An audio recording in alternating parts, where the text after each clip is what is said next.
Oke, balik lagi di channel ini. Kali ini aku mau menceritakan kisah seorang bocah yang punya kekuatan super tapi seringkali kekuatannya itu tidak dapat dikendalikan dan menjadi berbahaya. Sebuah berita di televisi menampilkan penculikan anak 8 tahun yang bernama Alton Mayer. Alton diculik dari sebuah peternakan yang ada di Texas. Wajah sang penculik ditampilkan di televisi, pria itu bernama Roy. Ternyata Roy itu adalah ayah kandung Alton. Roy bukan menculik, melainkan menyelamatkan Alton dari berbagai pihak yang ingin memanfaatkannya. Karena sejak lahir, Alton tidak seperti anak kecil pada umumnya. Sebelumnya, Alton diasuh oleh pemimpin gereja di komunitas peternakan yang bernama Kelvin Mayer. Roy dan temannya, Lucas, akan membawa Alton keluar dari Texas untuk membebaskannya. Mereka harus bergerak di malam hari karena Alton sangat sensitif dengan sinar matahari.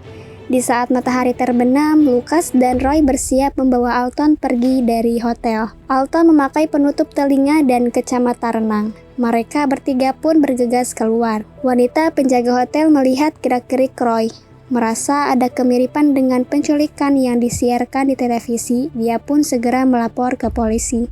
Roy akan membawa Alton ke rumah seseorang yang bernama Elton, yang juga merupakan mantan warga peternakan. Di sepanjang perjalanan, Lucas mendengarkan siaran radio polisi yang ada di mobilnya. Akibat laporan penjaga hotel yang barusan, kini semua polisi sedang mengejar mereka. Lucas pun memakai kacamata inframerah yang membuatnya bisa mengemudi meskipun lampu mobil dimatikan. Di dalam peternakan, Kelvin meminta asistennya, Doak, untuk membawa Alton kembali ke peternakan, tak peduli bagaimanapun caranya. Kelvin pun kemudian memberikan khutbah di depan para pengikutnya. Kelvin membacakan tulisan yang ada di dalam buku catatannya. Tiba-tiba, FBI datang mengepung tempat itu.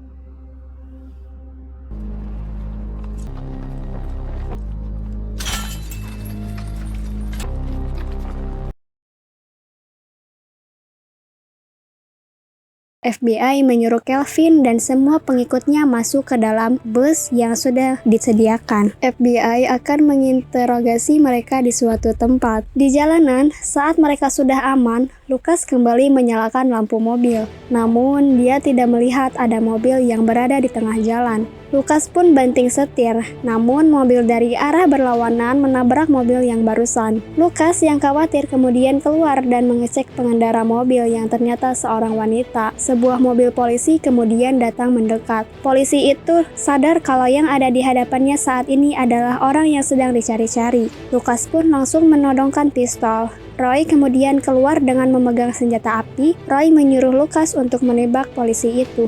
Namun Lucas hanya diam saja. Di saat polisi itu akan mengambil senjata api, baru dia menembaknya. Dengan alat komunikasi milik polisi, Lucas melaporkan ada penembakan dan meminta bantuan. Mereka pun melanjutkan perjalanan di mobil. Roy menyuruh Lucas tidak usah khawatir karena polisi yang barusan menggunakan rompi anti peluru. Roy meminta Lucas untuk fokus karena keselamatan Alton jauh lebih penting. Namun, Lucas tetap merasa bersalah karena dia sendiri juga seorang polisi. Di suatu tempat, Kelvin diinterogasi oleh agen FBI yang bernama Miller. Miller berkata kalau FBI sudah mengawasi komunitas peternakan Kelvin sejak lama. Seorang petugas dari Badan Keamanan Nasional atau NSA yang bernama Paul Expert kemudian datang di sini. Paul menunjukkan beberapa daftar istilah dan angka-angka kepada Kelvin. Paul bertanya apa makna dari itu semua.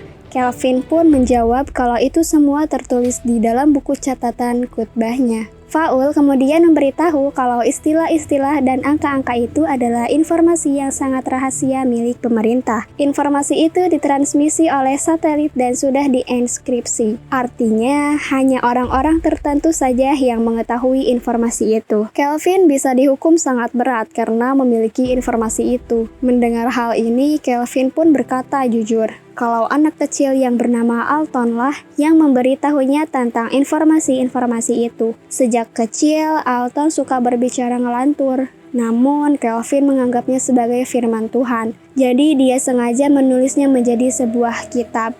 Sementara itu, Roy dan yang lain akhirnya sampai di rumah Eldon. Eldon sudah menyiapkan kamar untuk Alton.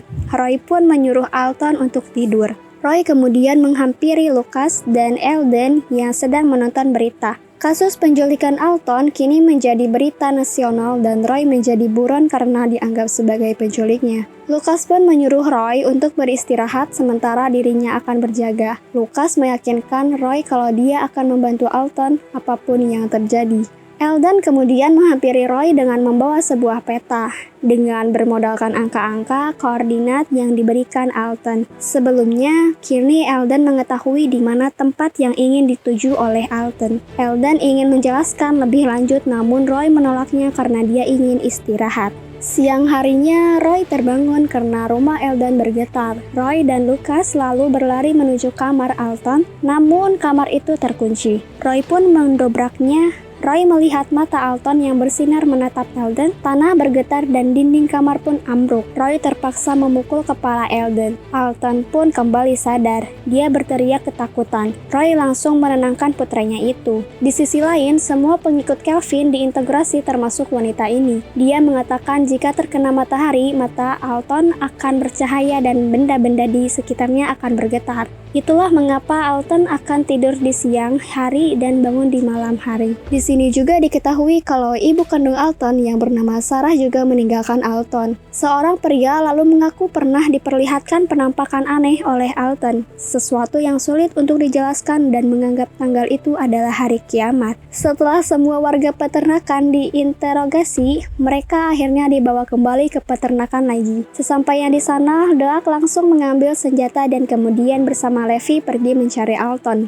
Sementara itu, Roy meminta Lucas membawa Alton ke dalam mobil. Dia akan memeriksa keadaan Eldon. Setelah Alton dan Lucas pergi, Roy kemudian menodongkan pistol ke arah Eldon. Dia menyuruh Eldon untuk tidak memberitahukan tujuan Roy dan Alton pergi kepada siapapun. Mereka pun melanjutkan perjalanan. Di tengah jalan, Lucas khawatir karena melihat keadaan Alton yang semakin melemah. Roy pun meyakinkan kalau anaknya itu akan baik-baik saja. Tiba-tiba, Alton melihat ke atas dan berbicara dengan bahasa Spanyol secara aneh. Roy pun menyuruh Lucas untuk menyalakan radio. Ternyata Alton menirukan penyiar radio yang berbahasa Spanyol. Me dio tiempo una ponerme la chancla y el bañador.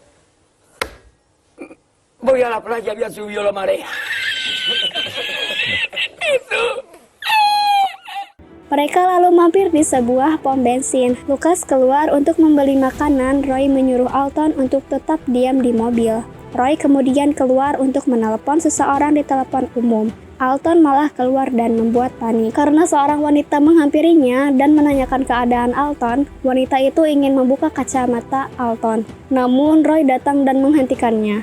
Roy menyuruh wanita itu pergi. Alton kemudian meminta maaf. Tiba-tiba, benda-benda aneh berjatuhan dari langit seperti meteor. Mereka pun bergegas masuk ke dalam mobil dan pergi meninggalkan pom bensin. Telinga dan hidung Alton terlihat mengeluarkan darah. Roy mencoba merawat anaknya itu. Lucas yang khawatir menyarankan membawa Alton ke rumah sakit. Mereka pun akhirnya tiba di rumah Sarah, ibu kandung Alton. Sarah yang rindu langsung memeluk putranya itu. Sarah lalu melihat keadaan Alton yang tidak baik-baik saja. Namun, mereka harus tetap menjalankan rencana, yaitu membawa Alton ke tempat yang diminta oleh Alton pada hari Jumat atau 2 hari lagi. Menurut Roy, membawa Alton ke rumah sakit sama sekali tidak akan membantu. Ternyata yang jatuh itu bukanlah meteor, melainkan puing-puing satelit milik pemerintah. Di sana sudah ada agen Miller dan anggotanya. Miller memperlihatkan sebuah gambar yang sempat diambil satelit sebelum jatuh. Miller mengatakan kalau itu semua adalah ulah Alton. Malam harinya, Roy, Lucas, Alton, dan Sarah pergi meninggalkan rumah Sarah menggunakan mobil milik Sarah. Di sini Alton mengaku kalau tadi malam dia sengaja menjatuhkan satelit karena satelit itu terus-terusan mengawasinya. Sementara itu, di tempat lain, Doak dan Levi sampai di rumah Sarah namun mereka tidak menemukan siapa-siapa di sana. Doak lalu melihat sebuah mobil ada di belakang rumah. Mereka pun tahu siapa pemilik mobil itu. Di jalanan, Alton kesulitan untuk bernapas. Sarah pun panik. Roy menyuruh Lucas untuk menepi. Tiba-tiba mata Alton bersinar dengan terang.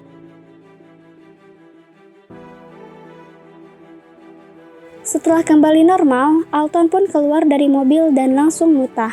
Karena khawatir, Lucas menyuruh untuk membawa Alton ke rumah sakit. Namun Roy masih menentangnya. Alton kemudian melihat langit. Dia menyuruh mereka semua untuk segera pergi dari sana karena sesuatu dari langit akan datang untuk mencarinya. Alton menyuruh Sarah dan Lucas pergi menggunakan mobil, sementara dia dan Roy akan masuk ke dalam hutan. Roy pun menggendong Alton dan masuk ke dalam hutan di dalam hutan. Alton masuk ke dalam semak-semak, Roy pun mengikuti dari belakang. Terdapat beberapa orang yang berhenti. Ternyata, benda yang dilihat Alton di langit adalah drone-drone yang dikirim oleh FBI untuk mencari Alton. Alton dan Roy kini bersembunyi di dalam gua.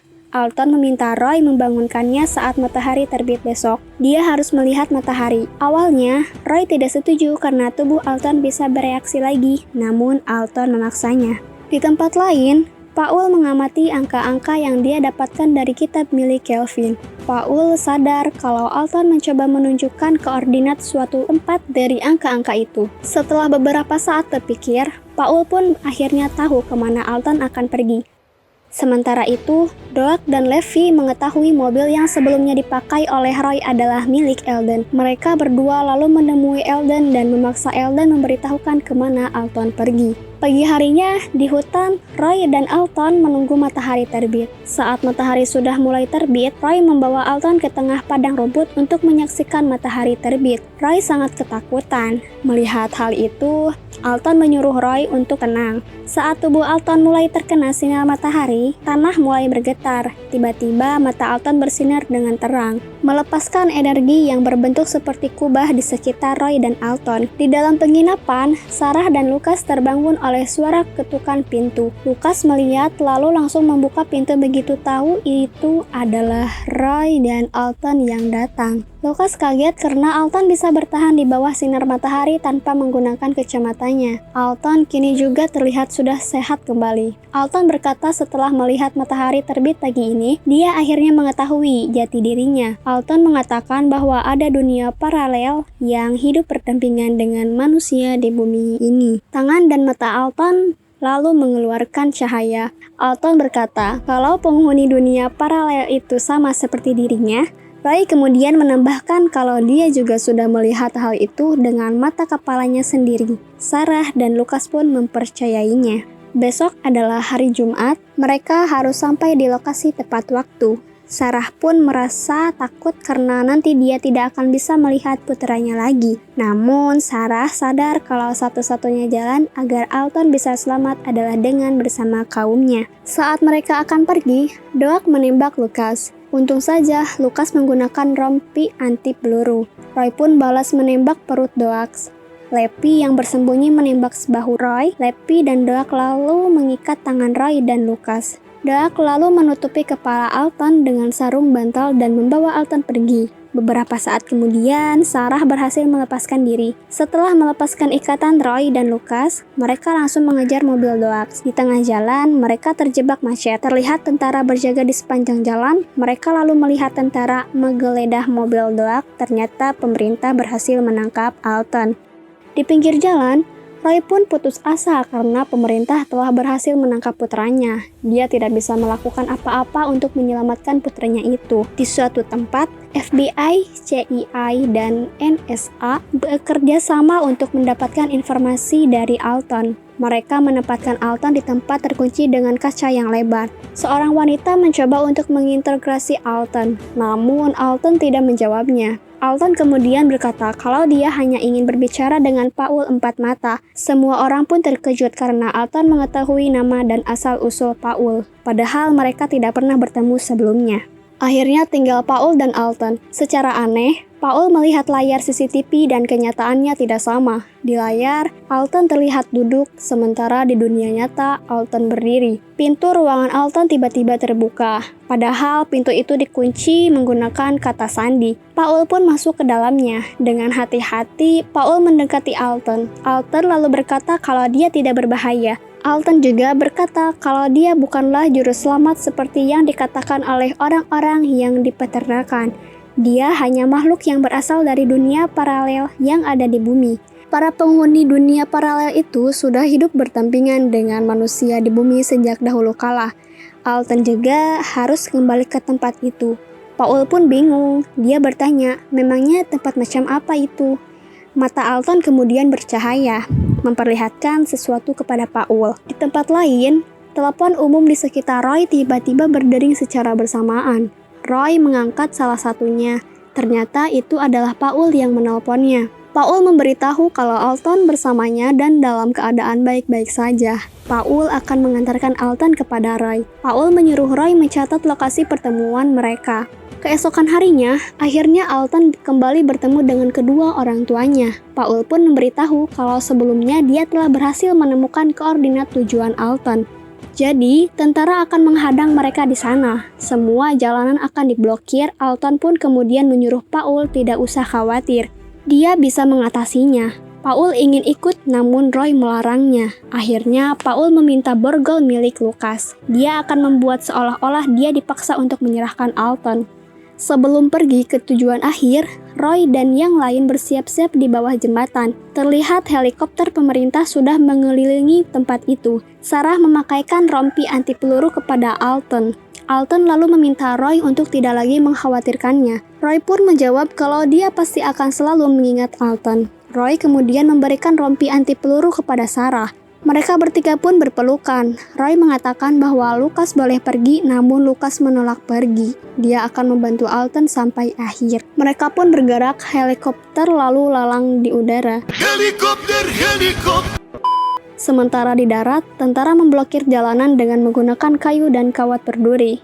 Alton menyuruh Roy untuk melewati jalan yang dia pilih. Alton mengetahui rute yang paling sedikit penjaganya. Roy kemudian menggaskan mobilnya. Tentara yang melihat mobil Roy bersiap dengan senjata mereka, Alton melarang Lucas untuk menembak karena para tentara pasti akan menembak balik. Roy melaju menembus barikade dan kawat berduri. Alton kemudian menyuruh Roy berhenti di suatu tempat. Alton dan Sarah keluar dari dalam mobil. Roy memanggil Alton dan memandangi putranya itu untuk terakhir kalinya. Alton dan Sarah lalu berlari menuju padang rumput. Sementara Roy dan Lucas mengalihkan perhatian pasukan militer. Alton berjalan ke tengah padang rumput. Matanya kemudian bersinar dengan terang. Bumi pun bergetar. Alton mengeluarkan sinar dari kedua tangannya. Tiba-tiba kembali muncul semacam kubah energi. Kali ini sangat besar. Di dalam kubah energi itu terlihat bangunan-bangunan yang sangat megah yang berasal dari dunia paralel. Semua orang yang ada di dalam kubah energi bisa melihat penampakan ini. Di jalanan, mobil Roy terguling karena ban bocor. Semua orang yang ada di berbagai tempat pun takjub melihat pemandangan kota yang sangat megah yang selama ini ada di sekitar mereka. Sarah kemudian melihat cahaya-cahaya aneh di bangunan yang ada di depannya. Cahaya-cahaya itu adalah para penghuni dunia paralel. Beberapa cahaya lalu mendekati Alton, mengajaknya untuk pergi. Tiba-tiba, kubah energi menghilang. Begitupun juga Alton dengan dunia paralel yang kembali menghilang. Sarah sangat terpukul namun berusaha ikhlas. Setelah kejadian itu, Lucas dan Roy ditahan. Lucas berkata jujur tentang apa yang dialami, namun polisi tidak mempercayainya. Sebelum pergi, polisi itu mengatakan kalau ada spesialis yang akan menginterogasi Lucas. Ternyata orang itu adalah Paul. Di tempat lain, Sarah memutuskan untuk memotong rambut panjangnya.